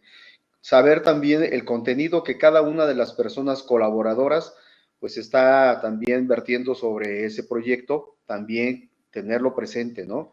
Porque son cosas como no conocemos esa forma de pensar, pues obviamente tenemos que tenerla muy bien documentada para que en caso de que llegara a fallar algo, darle soporte. Porque muchas veces esas personas colaboradoras ya no están con uno, ¿no? Están trabajando tal vez en otro lugar o a veces desafortunadamente también fallecen, entonces ya no puede uno siquiera recuperar, entonces hay que tener todo presente, o sea, desde que se genera el proyecto, ¿no? Voy a dar un pequeño brinco con respecto a esta parte de la obsolescencia y ahora vamos a pasar a un tema, también me parece muy interesante, y eso lo estaba mencionando Alejandra en un principio, cuando habló de los microrradios. Entonces, es una parte que tiene que ver con lo que es el espectro electromagnético. Entonces, por ahí viene esa pregunta, ¿no? ¿Qué oportunidades ustedes como artistas creen que existen en la exploración de ambientes electromagnéticos? Yo no sé si ustedes hayan trabajado completamente con esos ambientes electromagnéticos, pero pues es una posibilidad muy grande y pues seguramente Alejandra, que ha estado trabajando con el microradio, sabe a qué me refiero. No sé si tú tengas una idea, digamos, más concreta también, Juan, pero pues sería cómo utilizar las ondas electromagnéticas de radio, por ejemplo, que nos están llegando, incluso la misma luz, ¿no? Que es una onda electromagnética que está presente, que la utilizamos todos, precisamente, ¿no? ¿Cómo le sacaríamos provecho, ¿no? Para convertir esas señales que están en el ambiente, convertirlas a audio, video o más formas de arte, ¿no? Que se pueden llegar a tener. Por ahí con los microradios seguramente tienes un área bastante ya explorada. ¿Nos puedes platicar algo acerca de tu trabajo? Vale. Sí, mira, desde el año... Es que bueno, del año 2005 que estoy involucrada en esta búsqueda de lo invisible. Y de ahí derivé a conocer grupos que estaban trabajando en esta idea del fantasma electromagnético, por ejemplo, utilizando transductores para escuchar la polución electromagnética. Y estuve participando en un workshop en Berlín que se llamó Pickelfit. Y ahí hubo bastantes talleres y también un campamento que hicieron el año 2008 en un campo de concentración en Alemania, ex campo de concentración alemán, en Peenemünde. Y ahí la idea era la búsqueda del fantasma. Y se realizó de distintas formas. se escuchó muy bajas frecuencias, VLF, con receptores de VLF. Katrin Gunther, por ejemplo, hacía experimentos con fotografía, disponiendo papel fotográfico sobre superficie y luego revelando eso, como tratando de ver si habían diferencias. También hicieron fotografía del pensamiento, experimentos en que alguien pensaba algo y ella revelaba ese papel que estaba ahí recibiendo el pensamiento de alguien. Todas estrategias de experimentación, escuchando VLF en la línea del tren, por ejemplo. Y entonces, el año 2009, tomé esta idea, tomé el receptor de VLF de Martin House y fui a la Antártica en un barco de la Armada a registrar muy baja frecuencia en la Bahía Chile, en la península antártica. Con esta idea de probar si es que hay una diferencia entre la muy baja frecuencia que se escucha en una ciudad o en la Antártica, que es un lugar supuestamente prístino. Y bueno, y esa pregunta, yo, bueno, registré VLF, usé otros transductores para grabar debajo del agua. Después de eso comencé a registrar con un sensor de ultravioleta para registrar la huella de los lugares. ¿Ya? Esto lo hice durante el doctorado, que fueron 4 años, registrando distintos lugares desde Antártica hasta el volcán Puyehue, en el sur de Chile. Entonces, subiendo a un volcán, registrando VLF ahí también, de ahí derivé a la idea de los proxies, como comentaba antes. Entonces comencé a registrar con yogur, con levadura. Entonces, bueno, me fui hacia lo biológico, pero antes de eso estaba en el espectro electromagnético de ultravioleta, la foto, la luz, ¿no? Y luego otros tipos de transformaciones. Esto inspirado en un experimento que hizo Cosmi Noria en este campamento que les comento, Peenemünde, en que él utilizaba un generador de números aleatorios, un hardware, que conectaba a un software de Pure Data que mezclaba fonemas, ¿ya? A partir de estos números que se iban generando al azar. Y esa era su forma de censar ese ambiente que había sido un campo de concentración. Y los resultados eran bien convincentes, en realidad. Unos sonidos bien extraños. Pero bueno, la pregunta era mucho más interesante, ¿no? Si es que se podían transducir frecuencias o algo, algo, ¿no? Cuántas, a través de estos artilugios, bueno, máquinas. ¿Y qué más? Bueno, entonces sí, es un campo bastante grande para la experimentación, para también, bueno, a mí me interesa la educación, ¿no? Entonces he hecho estos talleres en que vamos con transductores escuchando los cajeros automáticos, por ejemplo, o los ruidos que hace el celular, o los distintos ruidos del computador, o he realizado performances en que uso solamente cargadores de teléfono y con transductores hago el ruido con eso. Entonces pienso que lo más interesante es despertar de la sensibilidad hacia esto que nos rodea, que es muy cotidiano, pero que excede nuestra capacidad sensorial. Entonces hay que aumentarnos para poder ser conscientes. Y bueno, a mí me ha ayudado mucho también para preguntarme sobre qué es el conocimiento, qué es lo imperceptible, porque algo que es desconocido deja de ser desconocido si tengo el buen sensor para poder aumentarlo. Algo que es corriente es desconocido porque no se hace evidente, como el polvo, pero evidentemente alguien puede calcular unas matemáticas no lineales a partir de mirar el polvo. Entonces es como contingente, ¿no? Si lo podemos conocer o no. Muy bien. ¿Tú, Juan, has tenido alguna experiencia, digamos, con ondas electromagnéticas? Me imagino que ahí con los teléfonos celulares, pues, se manejan muchas por la comunicación, pero no sé si No, una aplicación para ello. no, en realidad nunca, muy interesantísimo lo que habla Alejandra, pero nunca en realidad lo he considerado. Interesante pensarlo, pero por ahora no se me ocurre nada. Ujú. Ok, pues sí, existen muchas posibilidades, digamos, cuando comienza uno a meterse a otras áreas, por ejemplo, en este caso de las ondas electromagnéticas que son invisibles para nosotros, pero que se pueden transformar. Como tú lo decías, Alejandra, ¿no? Utilizando transductores, pues obviamente detectas los ruidos, o sea, porque estás cambiando esa señal y amplificándola en un circuito para poder escucharla, ¿no? Sobre todo. Pero no solamente poder escucharla, sino también puedes traducirla, como dices, también en imágenes, ¿sí? Y se puede, o sea, o en colores diferentes, ¿no? Siendo que también, pues, la luz visible es electromagnética y la luz no visible también, digamos, la infrarroja o la ultravioleta, pues también, ¿no? Y estamos rodeados de ondas electromagnéticas de diferentes magnitudes, ¿no?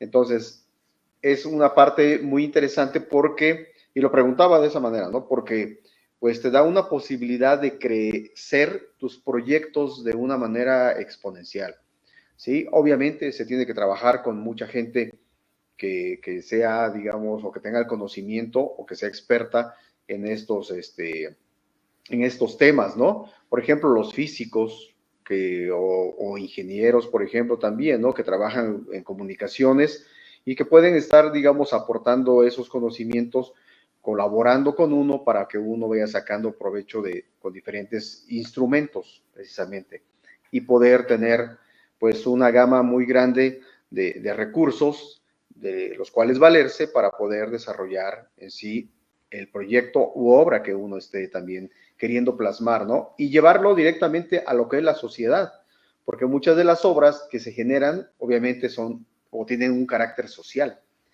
El que tú estabas platicando, Juan, donde metías al STLN, digamos, también el videojuego, o también esta parte, ¿no? Con Alejandra, donde pues tenía, digamos, pues sus obras que no, o sea, no van dirigidas, digamos, a una sola persona, sino van dirigidas a una sociedad que es la que va a estar, digamos, también criticando, o sea, qué tanto le gusta, ¿no? Qué tanto es arte, digamos, en ese sentido, ¿no? Que yo no me voy a meter a lo que sí es arte o no es arte, ¿no?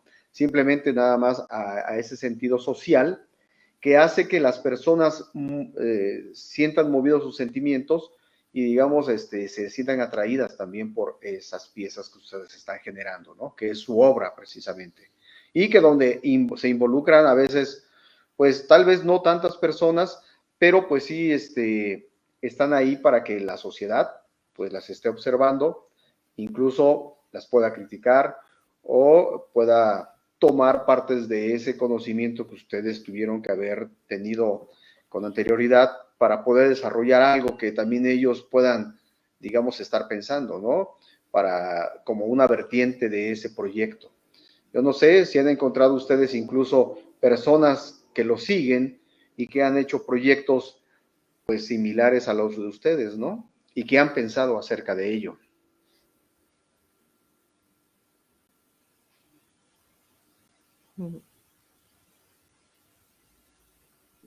Pues no sé, si no lo he notado. Yo creo que mi generación con la que yo crecí, los artistas con los que me rodeé cuando era más joven en Colombia, me gustaría creer que tuvimos cierta influencia en muchos artistas que hoy en día operan en Colombia. Yo he sido invitado a clases en las universidades donde hay los programas de arte en Colombia, he sido residente en Soma, en México, y pues uno esperaría que de alguna manera todo este tráfico de información e influencia y afecte y inspire y emocione a la gente a crear sus propias cosas, pero así que yo tenga como un ejemplo que yo diga como, estos grupos de artistas en Colombia fue influenciado por mi obra o lo que sea, no estoy completamente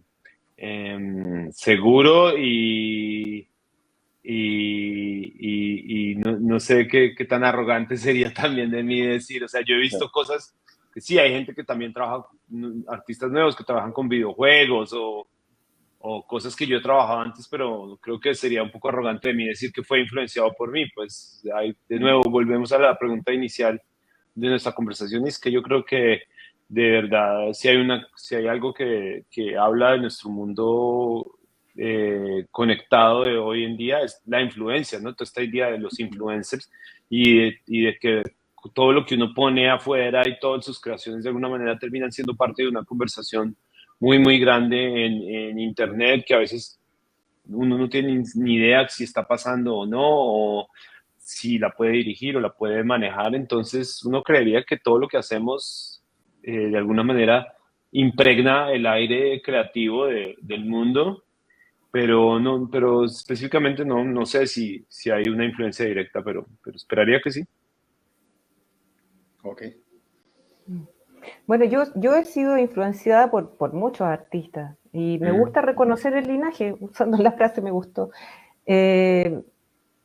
Sí, y sí me gustaría que hubiese más reconocimiento de los linajes, porque hay como una tendencia como a la apropiación, a la vuelta al genio modernista, ¿sabes? Como más que reconocer, yo aprendí esto allá, estoy influenciada por tales, como, no, yo influyo porque mi propio poder.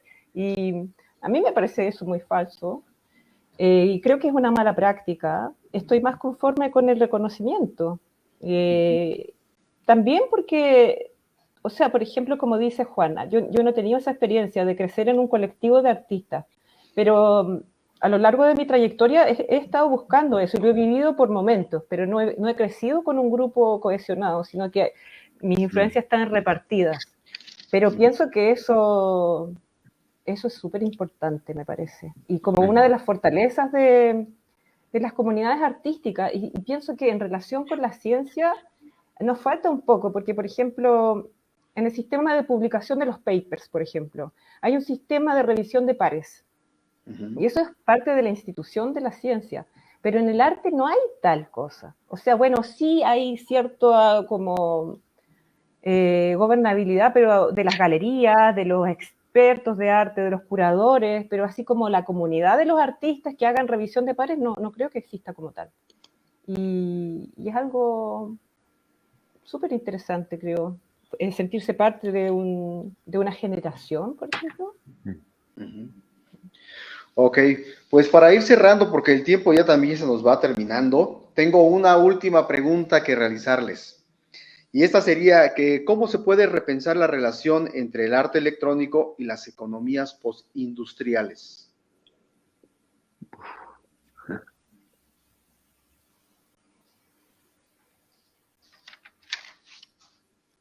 Pues yo creo que eso ya de alguna manera está pasando, y hay gente que seguramente lo hablará mejor de lo que yo lo diga acá, pero si uno lee cosas como, no sé, Hito Steyerl y ese tipo de esa onda como de, de estudios como Network Studies, em, y la idea de la pobreza dentro de la imagen. Ella tiene ese texto famoso que se llama En defensa de la imagen pobre. Es un texto ya un poco viejo a las alturas de lo que estamos hablando, pero es bonito porque habla de cómo en el capitalismo acelerado celebra la alta definición, la idea de que todo el tiempo haya como esta casi que afán consumista a la hora de pensar el arte como nuevas tecnologías. Entonces, tener la cámara HD, luego la cámara 4K, la 8K, y comprar y adquirir y adquirir.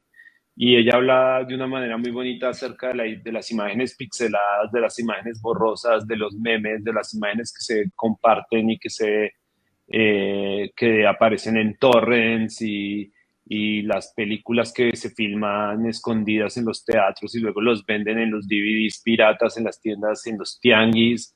Y habla de estas como subeconomías, economías alternativas que hacen parte o de las cuales hacen gran parte del mundo de las imágenes que ella llama pobres, como imágenes de baja resolución, imágenes copiadas, prestadas, etcétera.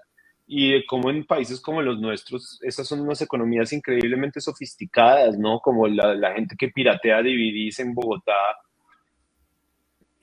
son increíblemente recursivos, o digamos, la idea del videojuego del ZLN nació precisamente porque en Colombia yo crecí comprando videojuegos piratas, y no solo eran piratas, no eran solo una copia del FIFA o del Pro Evolution Soccer, sino que además de eso les habían metido los equipos colombianos. Los hackers le metían los equipos colombianos al videojuego y uno los compraba. Y los compraba a una 20ª parte del precio original, que vale en dólares. Y era un juego que, encima de que era el mismo juego, tenía los equipos de Colombia metidos así como a las malas. Entonces, yo creo que todavía hay una onda muy alternativa en el sur global acerca de las economías que tienen que ver con la digitalización y la democratización de los medios, que no tienen nada que ver con las aspiraciones casi alucinógenas de Silicon Valley, del metaverso y de exportarnos a la Luna o a Marte, sino simplemente una forma muy, muy terrenal, ¿no? Como de ver de estos, no sé, estas USBs cargadas con 800 canciones de reggaetón que venden a medio peso en las calles de Bogotá. Como que eso a mí me parece muchísimo más interesante, y se me hace que tiene mucho que ver con el arte que a mí me interesa, que pensar cuál va a ser el nuevo casco de realidad virtual que me voy a comprar, que en medio año ya va a ser obsoleto. No me interesa tanto eso. Me interesa más ver es cómo la gente ahí, con su propia como malicia, interviene y maneja las cosas que parecen ser tan obvias y que parecen a veces ser como dejados de la tecnología, ¿no? Sí. Sí, en la misma línea a mí también me parece que lo más interesante que se puede ofrecer son los tipos de gobernabilidad, cómo se generan las autonomías a partir de, claro, los hackeos, por ejemplo, o cómo se organiza la gente en torno a la construcción de sistemas o reciclaje de tecnologías, por ejemplo.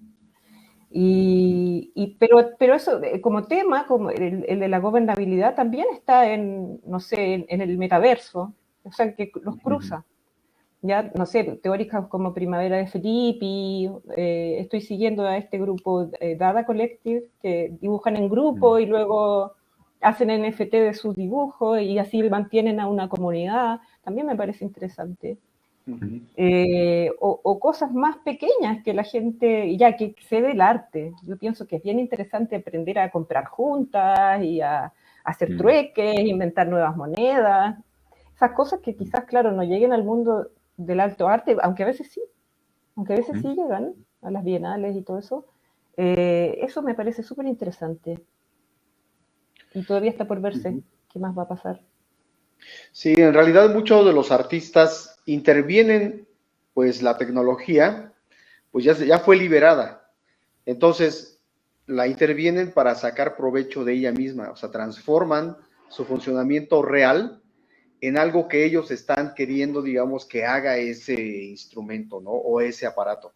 Entonces, es muy valioso precisamente el hecho de que se ocupe, pues, para dar a la sociedad, digamos, pues el conocimiento de que eso puede utilizarse para sacarle provecho de otra forma, no solamente para lo que fue construido, sino más bien, o puede tener varias vertientes, ¿no? También para poder sacar provecho.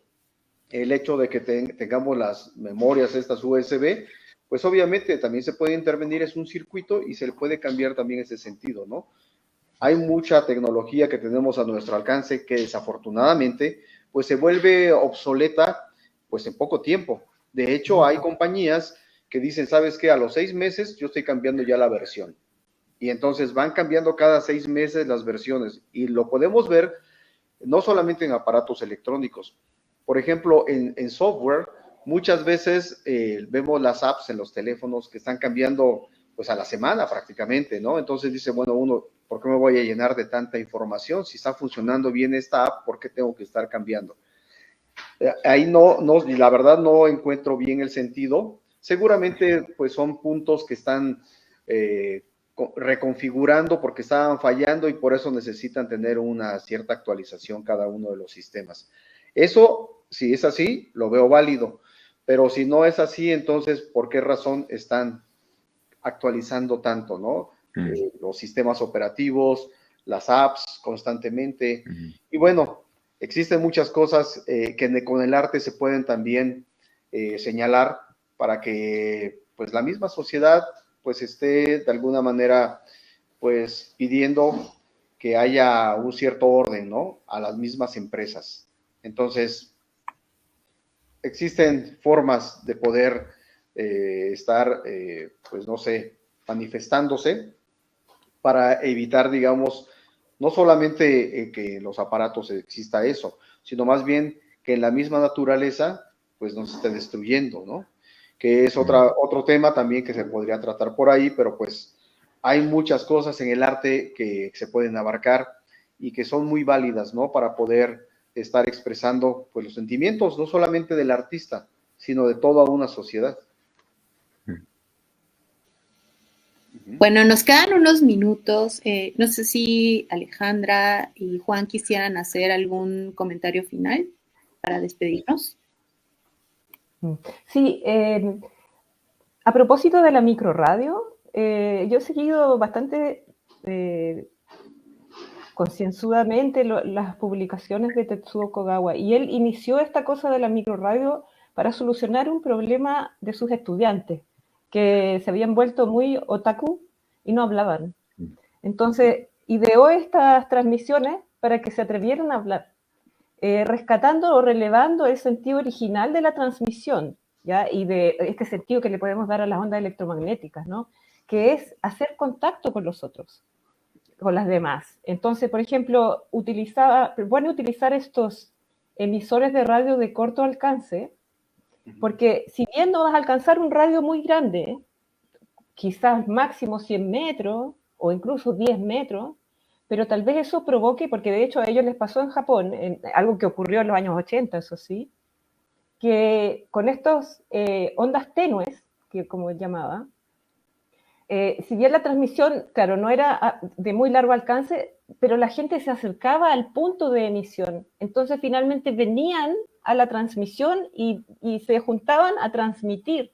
Entonces el resultado social se veía cumplido con creces. Y pienso que hay que volver un poco a eso.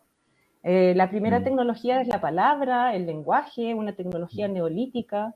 Entonces, para preguntarnos qué es lo que queríamos antes de tanta realidad virtual, de tanto aparato. Esa es como mi motivación para resistir la obsolescencia. Muy bien. A mí solo me queda, me despido pues con una invitación porque el domingo 10 de febrero, ahora al final de la Semana del Arte en Ciudad de México, voy a estar presentando una obra en el foro de la Feria Material en un evento que se llama La Máquina Deseante, que es un evento que Cádiz y el Museo Tamayo han puesto en conjunción con el programa especial de la Feria Material, y voy a estar hablando con la curadora Dorín Ríos acerca de la obra que voy a estar presentando, que es la obra, una de las obras de las cuales hablé hoy, que es la obra en la cual manipulé videos de stock para generar una pieza de video. Entonces, a la gente que le interesa, ahí acabo de poner el link, no sé si lo ven ahí, pero está en nuestro chat, pero lo pueden ver en la página de la Feria Material, y es el domingo 11 de febrero desde las 14 horas. Muy bien. Pues perfecto, no sé si quieras agregar algo más, Elena. No, voy a compartir bueno, ya está aquí, pero evidentemente no se puede dar clic desde la imagen, pero lo comparto en los comentarios de la charla de streaming. Muchísimas gracias, Alejandra, muchas gracias, Juan Obando, y pues claro, a ustedes. Gracias, Galindo. Vale. Recuerden que hay otra conversación, quienes nos están siguiendo en el streaming, hay otra conversación a las 4 de la tarde con Edith Medina. Pues vamos a estar pensando procesos híbridos desde la biología y el arte electrónico. Muchas gracias. Y quienes nos ven a destiempo, de todas maneras, siempre dejen sus comentarios porque eso hace que la conversación pueda seguir, aunque ya no estemos en vivo. Sí, yo les mando un gran abrazo a Alejandra, también a Juan, por su participación. Muchas gracias por estar, pues, digamos, dándonos un poco de ustedes, ¿no? Prácticamente un tiempo. Súper. Y la verdad, muy interesante cada una de las pláticas y pues esperamos contar con ustedes en otras ocasiones también. Muchas gracias. Gracias. Hasta Hasta luego. luego, muchas gracias.